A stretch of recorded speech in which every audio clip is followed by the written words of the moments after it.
This morning on the Sunrise Early News, Wednesday the 23rd of October, breaking news. Brisbane motorway inferno, a truck explodes in flames after collision with a stolen Audi. Toxic smoke forces residents to stay indoors. Crowning glory, Sydney's stunning send-off for the King and Queen, cheers at the Opera House and at Barbie to celebrate the best of the West. Caught on camera, 45 cars stolen in just 15 hours. The incredible Port Melbourne heist you have to see to believe. And David Warner's retirement bombshell, his sensational backflip to fill a Test cricket void this summer. Live across Australia, this is Sunrise Early News.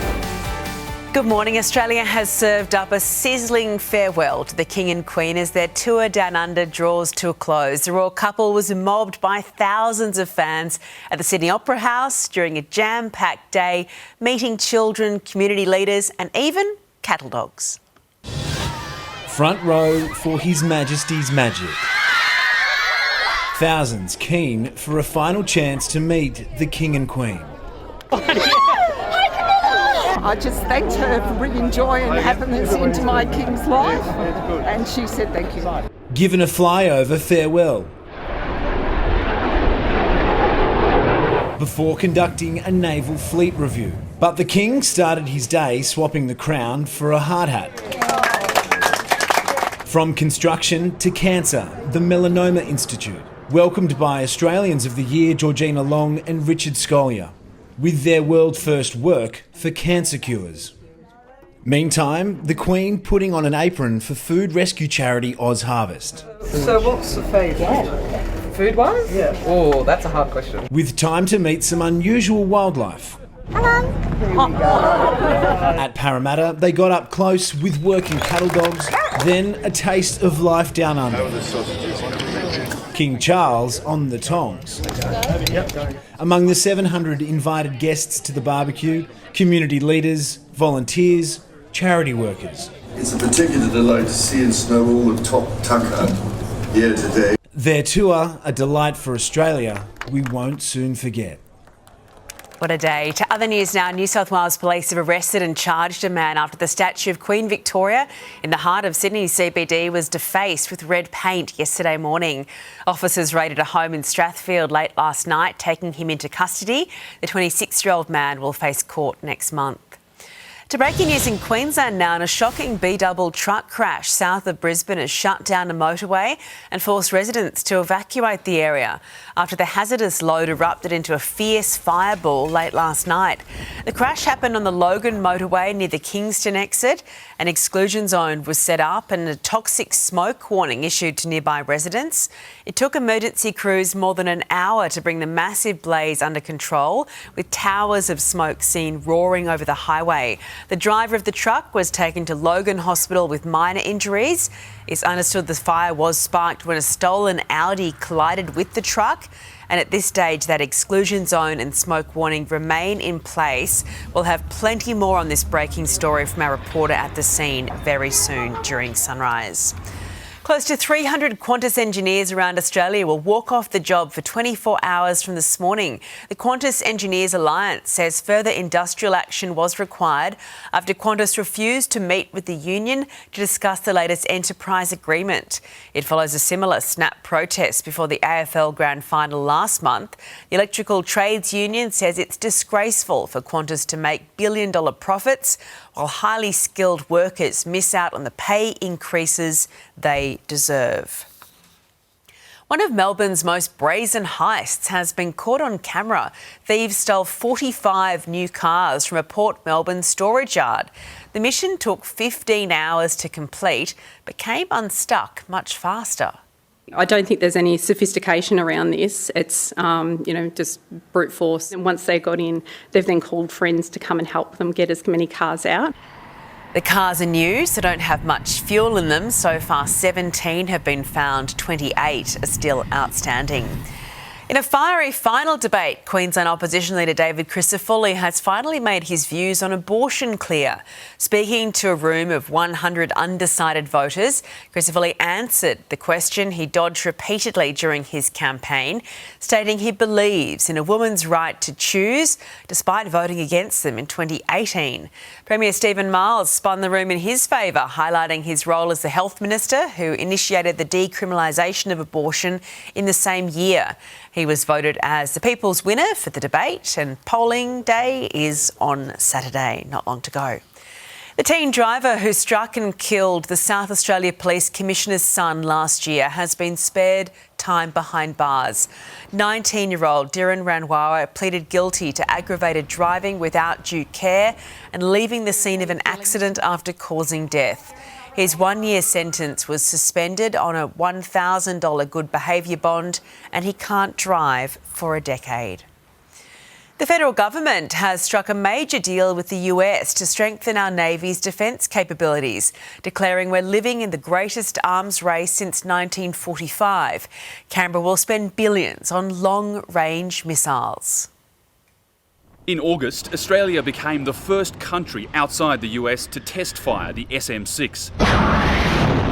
The government has now signed a $7 billion deal to buy hundreds of the Standard Missile-6 and the newer version of the SM-2. They are the best air defence missiles in the world. Progressively deployed across the Hobart-class destroyers and future Hunter-class frigates, the SM-2 has a range of 160 kilometres, with active seeker technology able to hunt and hit targets autonomously. The SM-6 is lethal from 500 kilometres and for the first time will allow the Navy to intercept ballistic missiles. A real game changer for us in defending against that kind of potential threat. With missiles now the dominant weapon of warfare, and last year's Defence Strategic Review revealing that Australia can no longer rely on its remoteness for protection, the government is accelerating the build-up of our long-range arsenal. We live in the greatest arms race in our region since 1945, with a high degree of strategic uncertainty. The need to match potential adversaries' firepower more vital than ever. We have actors like China acting in quite a belligerent fashion. The risk of warfare is probably much higher than it's been for at least 20 or 30 years. The missiles and investment in deterrence, arming up to prevent conflict, not provoke it. Rob Scott, 7 News. Police across Sydney are understood to be refusing to carry out breath tests and complete general duties because of staff shortages. Members from around 12 local Police Association of New South Wales branches have told their direct reports they will not complete a list of jobs until changes to working conditions are made. A light aircraft has crashed shortly after taking off northwest of Melbourne just after 11 a.m. yesterday, killing the pilot on board.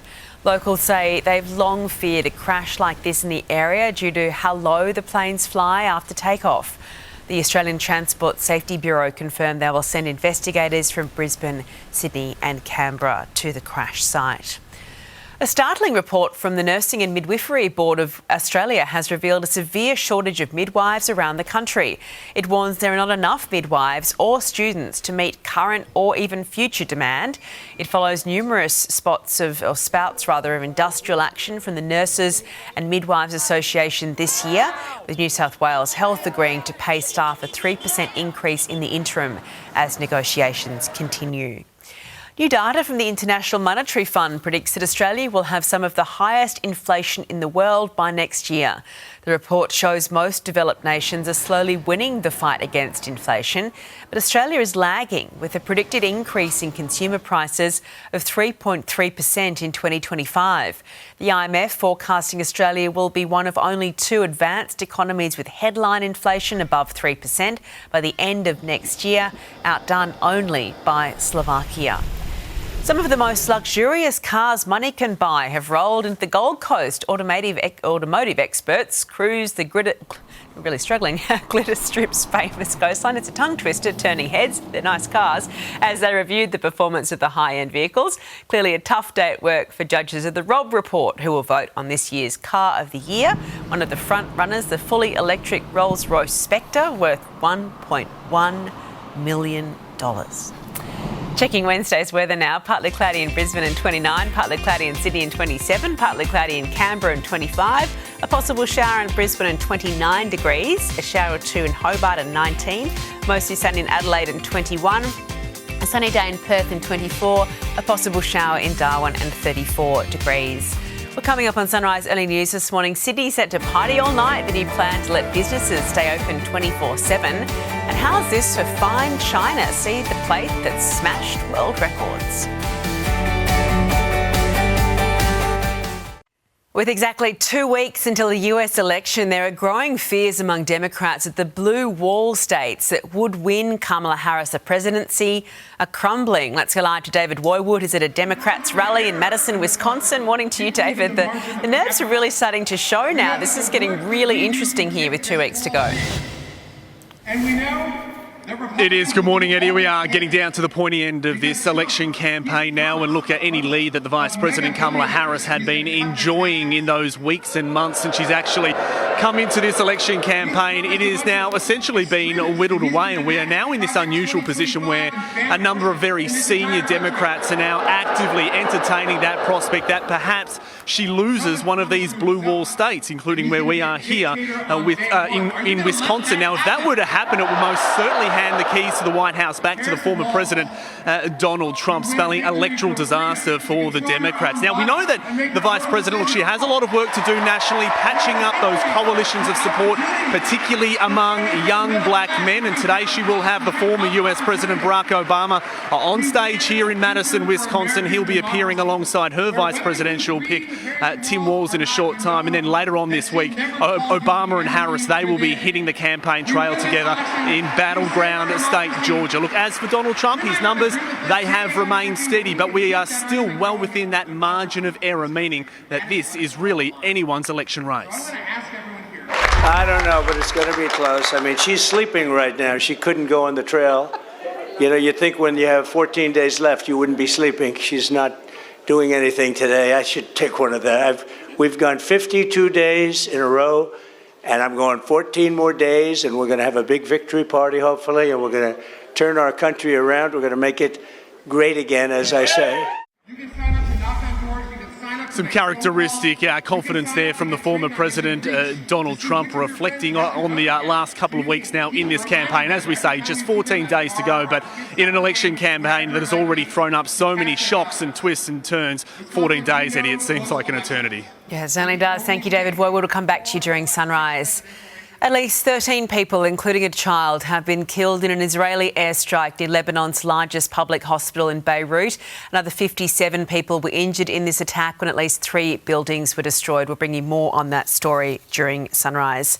US Secretary of State Antony Blinken has met Israel's Prime Minister to push for ceasefire talks to end the wars in Gaza and Lebanon.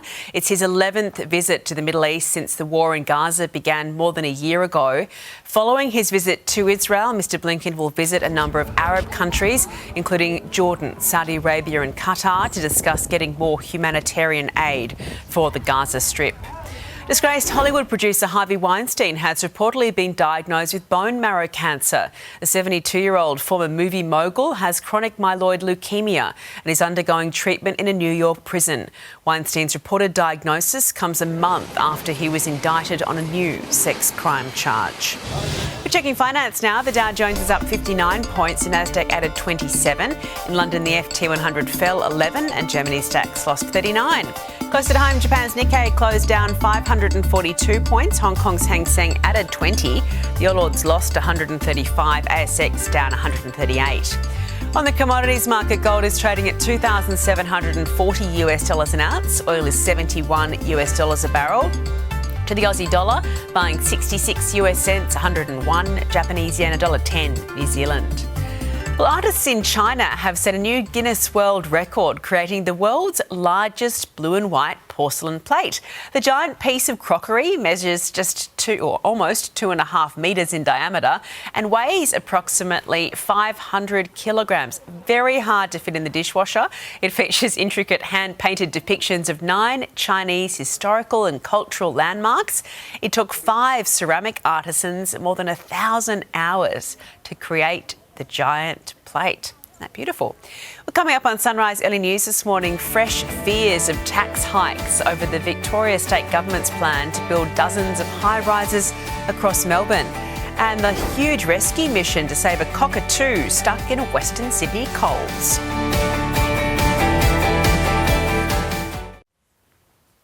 An ambulance has rolled during a crash at a Brisbane intersection. It was travelling under lights and sirens, responding to a call when it was hit by a car. 4 people had to be taken to hospital, including 2 paramedics and a student paramedic. The driver of the car was also injured. No patient was on board at the time, thankfully. There are fresh fears this morning. The Victorian government's plan to build new high-rises in dozens of suburbs could trigger tax hikes. Experts are warning of a state windfall gains tax on non-residential properties that have their values increased. The state government's plan would allow for up to 50 areas near tram and train stations to be rezoned, making way for 300,000 new homes by 2051. Premier Jacinta Allen says she will reveal more on the plan later this week. Well, new plans could allow Sydney CBD entertainment businesses to operate 24/7. City of Sydney Council has revealed plans to allow pubs, bars and cafes to trade around the clock. It follows the news that the New South Wales Government has also started a process to transform the Moore Park Entertainment Quarter into a world-class precinct that could host up to 20,000 people in a smaller stadium. Australian scientists have just led the world's largest study on brain volume, revealing a surprising link between genes and conditions like ADHD and Parkinson's. Their findings are critical to evaluating unlocking treatment. Staying on top of the small tasks. For 8 years, Michael Wiseman has been living with Parkinson's. There's mental and emotional side of it as well as the physical side of it. The neurodegenerative condition is slowly robbing him of control. My sense of smell hardly works at all anymore. A lot of my facial muscles freeze up. Australian scientists are making strides to understand why. A new study led by QIMR Berghofer has revealed genetic clues that could unlock new treatments. Our genes are responsible for the risk of these diseases through brain structure. 189 researchers analysed DNA data and MRI scans from 76,000 people across 19 countries. They found a surprising link between the size of our brain and conditions like Parkinson's and ADHD. Our study is the first of many steps that we need to take in order to understand how our brains work. This research opens the door to exciting possibilities for treating brain conditions, but there's still a long way to go. The more answers we have, the closer we are to understanding this condition, which currently has no cure and no cause. Georgia Holland, 7 News. A cockatoo trapped inside a city shopping centre for over a month has finally been caught. It's believed the bird, nicknamed Mikey, flew in through a loading dock before getting trapped. Mikey will now be released back into the wild. Coming up on Sunrise Early News, how David Warner could be set to come out of Test retirement, and the Kangaroos believe they're not battling any demons ahead of Sunday's Pacific Championship clash against the Kiwis. And a closer look at how the weather's shaping up in your part of the country with a live look at the Gold Coast this morning.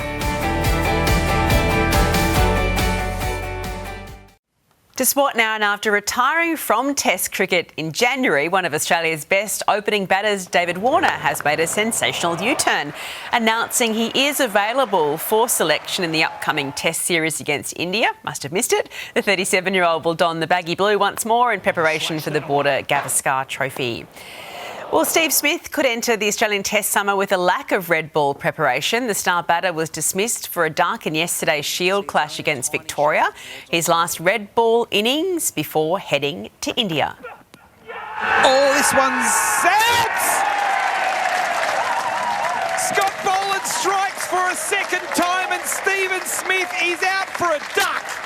Well, Test hopeful Sam Conster looked set before throwing his wicket away on 43 in the West. Josh Inglis scored another ton, while Test keeper Alex Carey also scored triple figures. The Kangaroos have put last year's 30-0 defeat to the Kiwis behind them and are out for revenge ahead of Saturday's rematch in Christchurch. Arriving in New Zealand last night, the Aussies are adamant they are not mentally scarred by the process. Obviously disappointing last year. But in saying that, we can't change that. We can't dwell on that. It's a new team. We can just learn from it. Mal Meninga has named an unchanged 17 that made a rusty start against Tonga. Pressure is mounting on new halves pairing Mitch Moses and Tom Dearden. The Supercars 500 has continued to bring the X factor. First it was that spectacular beach race, and now Supercar drivers got to take on our Olympic volleyballers at Surfers Paradise. Local boy Jackson Evans can't wait to race in front of his home crowd. It's obviously very exciting, to be part of this event. You see the Gold Coast essentially shut down for it, and everyone wants to be part of it. Practice begins on Friday with all eyes on Will Brown, who is trying to win his first ever Supercars championship. Taking a look at the weather around the country now, looking around the capitals, partly cloudy in Brisbane and 29, partly cloudy in Sydney and 27, partly cloudy in Canberra and 25, possible showers in Brisbane 29, a shower or two in Hobart and 19, mostly sunny in Adelaide and 21, sunny in Perth and 24,